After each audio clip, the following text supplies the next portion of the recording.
Durante un almuerzo familiar, mi madre dejó claro que yo solo estaba, de más. Mi tío se rió, mi padre guardó silencio. Me levanté sin decir una palabra. Días después, vendí la cabaña familiar, cerré su línea de crédito y cancelé todo. Esa noche, el grupo familiar estalló. Al principio creí haber escuchado mal, pero no. Lo había dicho con todas las letras, en voz alta y sin titubeos, delante de toda la familia. Y mi tío soltó una carcajada como si acabaran de contarle un chiste a mi padre, en cambio, no dijo ni una palabra. Continuó comiendo, como si el comentario hubiera sido sobre el clima. Pero no fueron solo las palabras. Fue la forma en que lo dijeron, allí, frente a mis primos, la esposa de mi tío, mi hermana, como si se tratara de una función más, una escena de su espectáculo familiar donde yo era el blanco habitual. Sentí como la vergüenza se me subía por la garganta, ardiente, amarga. No por lo que soy, ni por lo que he hecho. Me avergonzaba haberme sentado a esa mesa con la esperanza, por ingenua que fuera, de que tal vez algo hubiese cambiado. Que después de todo lo que había hecho por ellos, quizá esta vez sería diferente. Pero no. No sentían ni un gramo de vergüenza. Mi madre tenía una sonrisa torcida, como si al fin hubiera soltado lo que llevaba años guardándose. Mi tío reía como si hubiera ganado algo solo por aparecer. Mi hermana ni siquiera alzó la vista del móvil. Y mi padre seguía con sus huevos revueltos, imperturbable. ¿Eso fue lo que más me golpeó? Su silencio. La rabia me recorrió entero, lenta pero firme. Pero no reaccioné. No grité, no hice una escena. Solo asentí, bebí un trago de café y me levanté de la silla en silencio. Nadie dijo mi nombre. Nadie me siguió. Ni siquiera se sorprendieron. Salí al estacionamiento con el sol cayendo de lleno sobre el asfalto, encandilante. Me metí al coche, me quedé sentado un momento sin arrancar. Luego encendí el motor y manejé hasta casa con las ventanillas bajas y sin música. Solo el viento y un zumbido constante en el fondo de mi mente que no desaparecía. Para cuando llegué a casa, ya lo había decidido. Nada de venganza, nada de reproches. Solo distancia. Precisa, limpia, definitiva. La primera medida fue la cabaña. Siempre andaban diciendo que era la cabaña de la familia, como si todos hubieran colaborado en ella.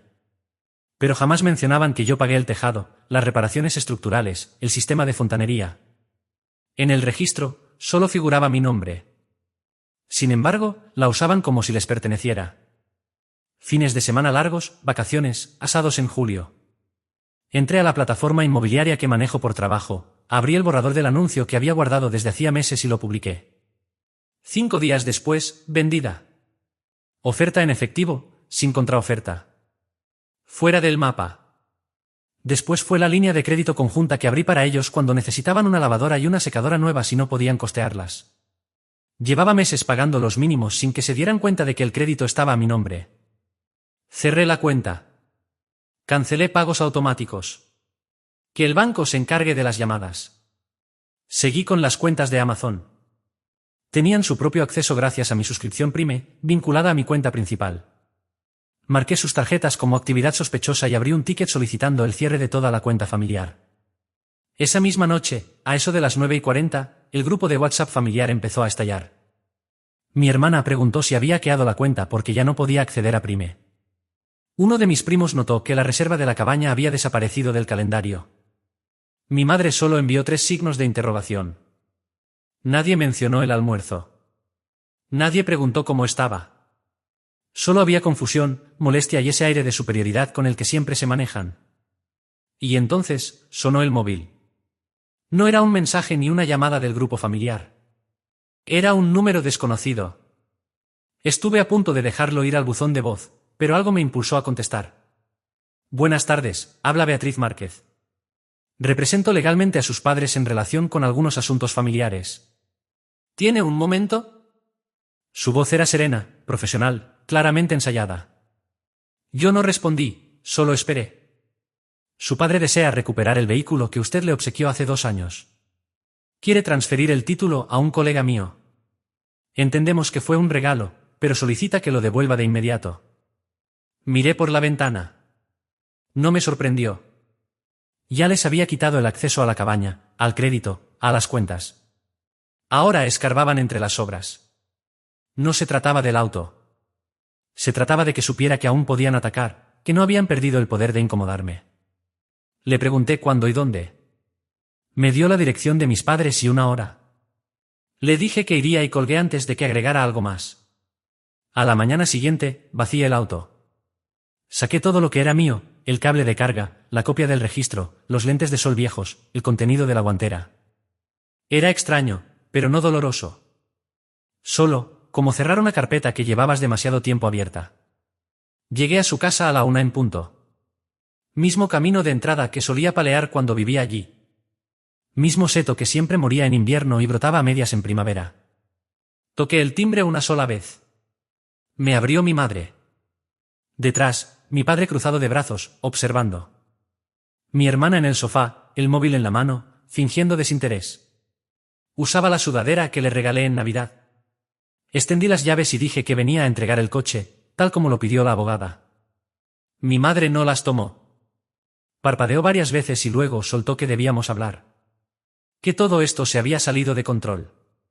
Que éramos familia y así no se trataban los unos a los otros. Su tono cambiaba rápido, de gélido a suave, luego a dramático. Pero yo no entré. Le dije que no quería seguir hablando. Que no estaba enojado, simplemente había llegado al final. Ya no iba a seguir fingiendo que las cosas estaban bien, ni seguir participando en esa versión distorsionada de la realidad que ellos habían armado. No iba a seguir entregando tanto cuando, una y otra vez, me dejaban claro que, aunque me invitaran a sentarme a la mesa, nunca me consideraron realmente parte de ellos. Fue entonces cuando mi hermana se incorporó y soltó su discurso. Dijo que estaba exagerando todo. Que estaba malinterpretando lo que mamá había dicho. Que ella estaba estresada. Que todos en la familia estaban lidiando con cosas que yo no entendía. Que estaba rompiendo vínculos importantes por un simple comentario durante un brunch. La escuché en silencio. Nada de lo que decía tenía peso para mí. Me aseguró que estaba equivocado en todo y que iba a arrepentirme de cortar lazos con personas que me querían. Tuve ganas de preguntarle cuándo fue que demostraron ese supuesto cariño. Pero no lo hice. Me limité a dejar las llaves sobre la barandilla del porche. Me di la vuelta y bajé los escalones sin mirar atrás. Mi madre apenas dijo mi nombre, como si esa sola palabra pudiera arreglar algo. Mi padre, como siempre, no dijo nada. Pedí un taxi y me senté en silencio en el asiento trasero, observando las señales en las calles, esas mismas por las que pasaba en bicicleta cuando iba a la escuela. No sentía enojo, ni tristeza. Solo la certeza de que ya había terminado. Al llegar a casa, entré a mi cuenta bancaria y cancelé la transferencia mensual de $900 que le enviaba a mi hermana para cubrir su alquiler. Desde febrero que ella había perdido el trabajo y me pidió ayuda temporal hasta que pudiera estabilizarse. Nunca le pedí explicaciones. Solo envié el dinero. Una semana después de la primera transferencia, publicó en Instagram una foto de unas botas de diseñador con el título, Terapia de compras. Ese debió ser mi límite, pero no fue. Pagué marzo, abril, mayo. El pago de junio ya estaba programado. Lo anulé. A la mañana siguiente, desperté con una tormenta. 10 llamadas perdidas, mensajes de grupo, audios y textos de mi hermana que pasaban de la confusión al enojo, y luego a la culpa. Decía que ahora la iban a desalojar, que la había dejado sin respaldo, que yo sabía por lo que estaba pasando y que, en lugar de ayudar, la estaba castigando por un conflicto que había sido con nuestros padres. Me llamó cruel. No respondí. Ya por la tarde, el chat familiar era un campo de batalla. Primos opinando sin saber nada, preguntando qué estaba ocurriendo. Mi tío, como siempre, mandó uno de esos mensajes genéricos: esta familia se está desmoronando. Frase típica suya cada vez que no entiende lo que pasa. Mi madre escribió un texto largo hablando sobre cómo la comunicación era aún así, no hubo disculpas, ni reconocimientos. Nadie admitió nada. Esa noche, el grupo se silenció. Y a la mañana siguiente, ocurrió lo inesperado, por fin mi padre dijo algo. El mensaje llegó a las 6:03 de la mañana. Yo aún no estaba del todo despierto cuando vi la notificación encender el teléfono. Era una sola línea, enviada desde su número. Si este comportamiento continúa, quienes no vivan aquí no serán bienvenidos en esta casa. Así, sin rodeos, sin saludos, sin emojis, sin explicaciones. Fue tan directo y fuera de su estilo que dudé por un momento que fuera realmente él. Siempre fue el callado, el que soportaba en silencio, sin involucrarse en los dramas. Casi nunca escribía en el grupo familiar. Si tenía alguna opinión, se la guardaba. Por eso, cuando habló, todos lo notaron. Mi hermana contestó casi de inmediato: ¿Qué estás diciendo? Luego añadió: yo vivo ahí ahora. No hubo respuesta. 5 minutos después, mi madre volvió a escribir otro mensaje largo, diciendo que las tensiones estaban afectando a todos, que habíamos perdido el rumbo, que debíamos volver a conectar. Parecía una frase sacada de un podcast de terapia que probablemente escuchó mientras limpiaba. Nadie respondió, ni siquiera yo. Solo observé cómo todo se desmoronaba. Aunque no se dijo abiertamente, todos sabíamos ya que mi hermana se había mudado de nuevo a casa de nuestros padres. Nunca lo confesó en el chat, pero las señales eran evidentes. Ya no hablaba de su apartamento, ni subía fotos de su edificio, ni del ridículo balcón con 2 plantas falsas. Y luego estaban sus publicaciones recientes, fotos mal enfocadas de la mesa de la cocina, su gato recostado en ese sofá verde espantoso, y ese papel tapiz inconfundible de la sala. No me lo contó. Y cuando cancelé el pago de su alquiler la semana pasada, no se defendió tanto como pensé. Simplemente desapareció unas horas, luego volvió a publicar cosas ambiguas, sin mencionar en ningún momento, pero ya era oficial. Estaba de vuelta en casa de nuestros padres. Y aparentemente, mi padre también había llegado a su límite. Después de su mensaje, el grupo quedó congelado.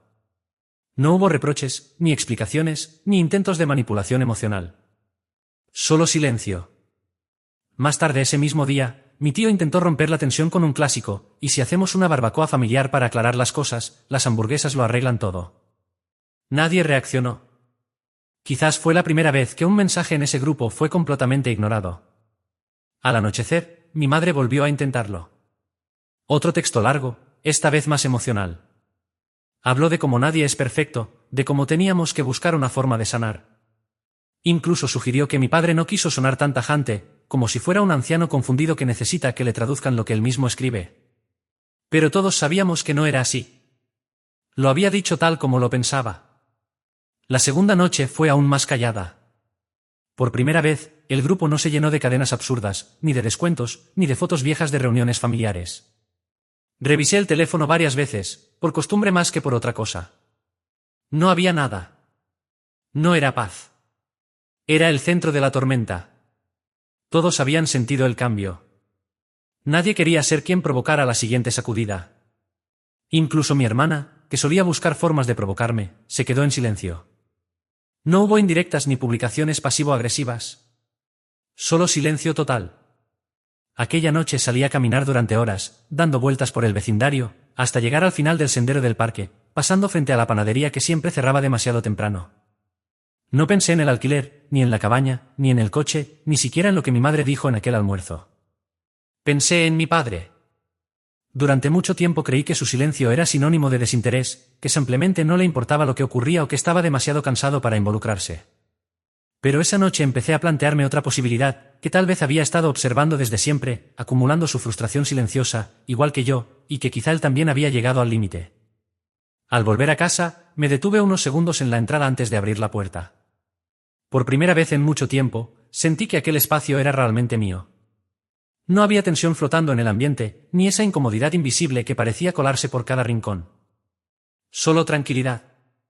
Al día siguiente no hubo ningún mensaje familiar. Ni uno solo. Y entonces noté algo que no había sentido en mucho tiempo: alivio. No hubo discusiones, ni manipulaciones emocionales, ni mensajes que pretendieran borrar el pasado como si nunca hubiera sucedido. Solo silencio. Y en ese silencio, algo nuevo comenzó a crecer: la sensación de recuperar el control de mi propia vida. La ausencia de ruido no solo se mantuvo, sino que se intensificó. Pasaron 3 días. Luego 4. Nadie escribió nada en el grupo familiar. Ni siquiera mi madre, que antes enviaba a diario artículos con títulos tipo "Cómo sanar vínculos rotos" o memes disfrazados de consejos sobre el 5.º día. Eliminé el hilo por completo. No bloqueé a nadie. No hice ningún anuncio. Solo quité la aplicación de la pantalla principal y volví a vivir mi vida. Y de forma inesperada, todo empezó a fluir. En el trabajo volví a concentrarme.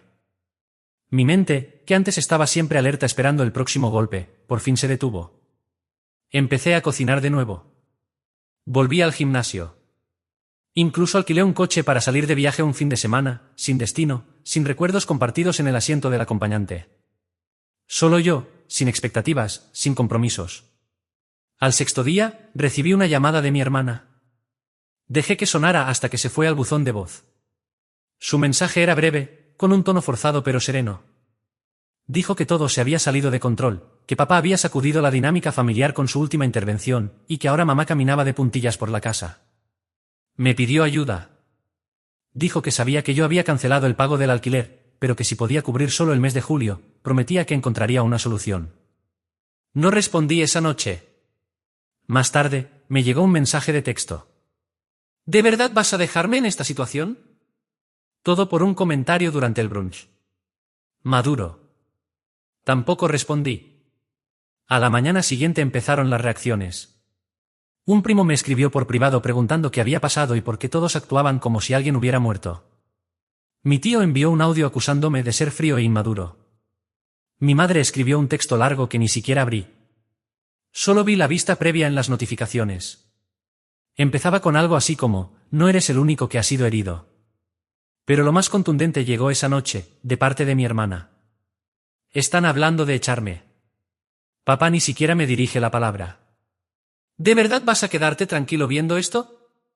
Había desesperación, pero ni una sola palabra de arrepentimiento. Ningún reconocimiento de lo que había hecho ni del desgaste que yo había sufrido. Solo expectativas, como si aún creyera que yo, como siempre, acudiría al rescate. Tampoco respondí. 2 días después, recibí una notificación en uno de los viejos grupos familiares que aún no había silenciado. Solo un mensaje, de mi padre. Les dije que se detuvieran. Si siguen, esta casa no será de ustedes. Nadie contestó.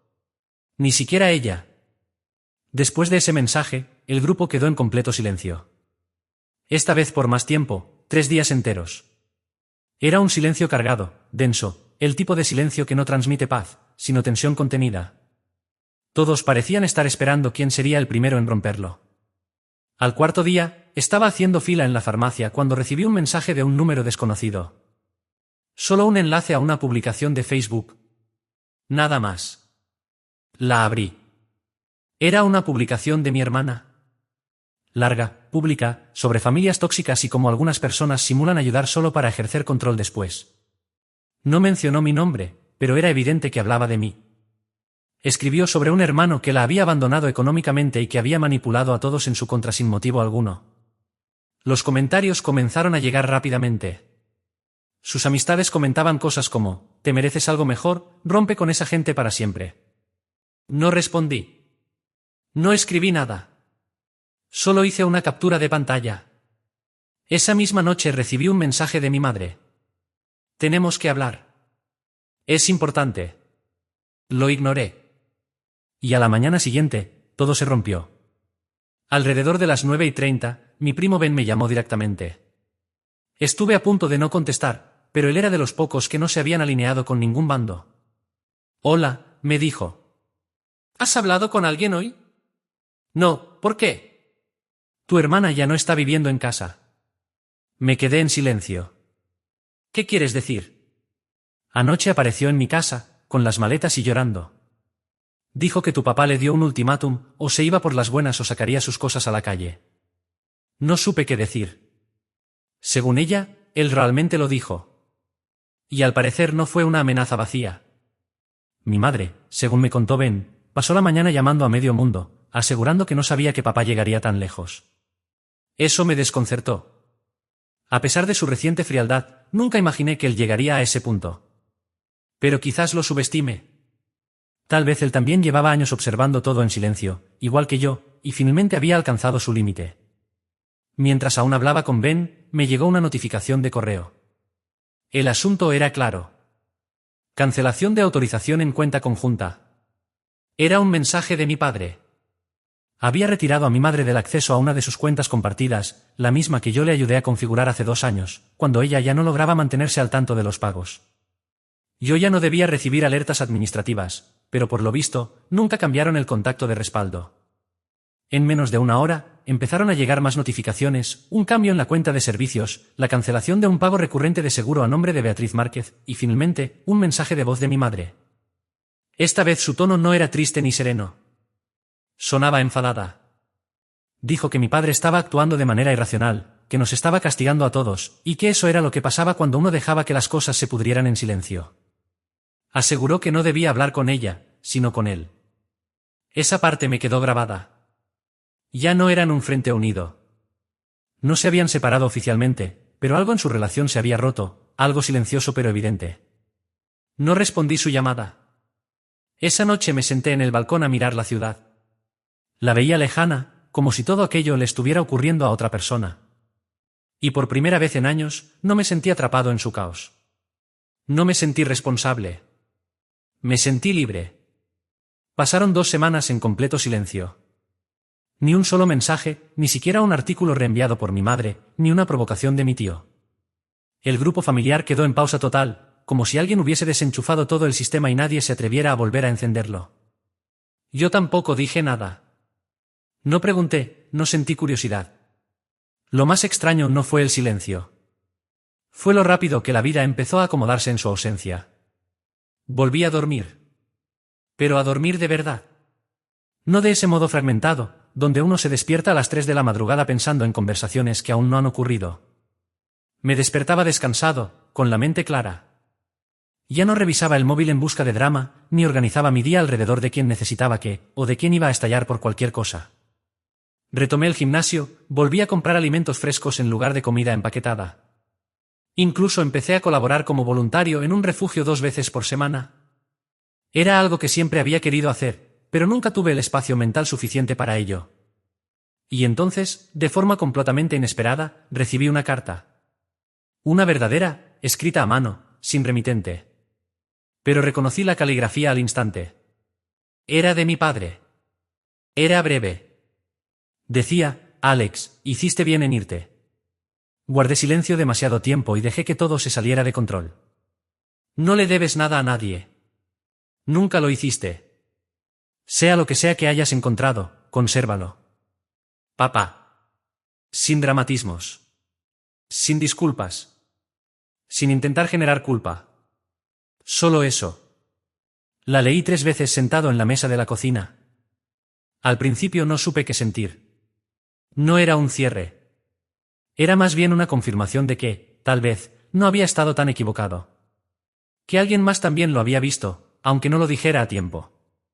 No lo llamé. No le escribí. Doblé la carta y la guardé en un cajón, junto a algunas cosas que conservo para recordarme quién soy. Pocos días después, recibí un correo de mi jefe. El proyecto que había estado liderando, uno que creí que nadie siquiera notaba, había generado más ahorros de los previstos para la empresa. Me ascendieron, un puesto mejor, horario más flexible, mayor autonomía. Acepté en el acto, sin dudar. Y por primera vez en mi vida, reservé un viaje solo para mí. 2 semanas en una cabaña pequeña, cerca de Flagstaff. Rodeado de árboles, cielo despejado, sin vecinos. Renté un coche, apagué todas las notificaciones del móvil y me fui. Hay algo que nadie menciona sobre el proceso de sanar. Al principio no se siente bien. A veces se siente vacío. Como estar de pie en una habitación donde antes hubo tormenta, y ahora solo queda el viento. Uno espera el siguiente grito, la nueva exigencia, otra pelea. Pero no llega. Y entonces empiezas a llenar ese espacio con cosas que de verdad importan. Vuelves a recordar cómo suena tu voz sin el ruido de fondo que siempre traían ellos. No extrañé el grupo familiar. No extrañé la culpa. No extrañé las actuaciones. En la última noche en la cabaña, me senté bajo las estrellas con una manta y una cerveza, y pensé en todo lo ocurrido. El almuerzo, el coche, la línea de crédito, los mensajes de voz, las publicaciones, el desalojo, todo. Y por primera vez, no sentí rabia. Sentí que había terminado. No de esa forma dramática, como quien dice que ya acabó pero sigue esperando que alguien lo busque. No, estaba realmente, completamente en paz. Ellos siguen existiendo. Siguen hablando. Seguro aún corren chismes sobre mí. Tal vez incluso crean que algún día regresaré. Pero no lo haré. Porque alejarse no siempre es una reacción. A veces es una decisión. Una que se toma con calma y con claridad. Y una vez tomada, no hay marcha atrás. Actualización. Han pasado 2 semanas desde que regresé de la cabaña. Desempaqué todo la misma noche que volví y no le conté a nadie dónde había estado. Ni un solo mensaje a algún familiar. Ni siquiera por curiosidad. Nada ha cambiado de su lado. El grupo familiar sigue en silencio. No ha habido mensajes inesperados ni noticias. Mi hermana tampoco ha intentado contactarme de nuevo. No desde lo de la publicación en Facebook y que la echaran de casa. Me enteré por Ben que está viviendo temporalmente con una amiga. Al parecer, está diciendo que necesita tiempo para enfocarse en sí misma. Lo cual es su forma habitual de eludir cualquier responsabilidad. En cuanto a mis padres, desde aquella carta, no he recibido ni una llamada, ni una excusa, ni un reproche. Nada. Y, extrañamente, creo que así fue como él quiso que fuera.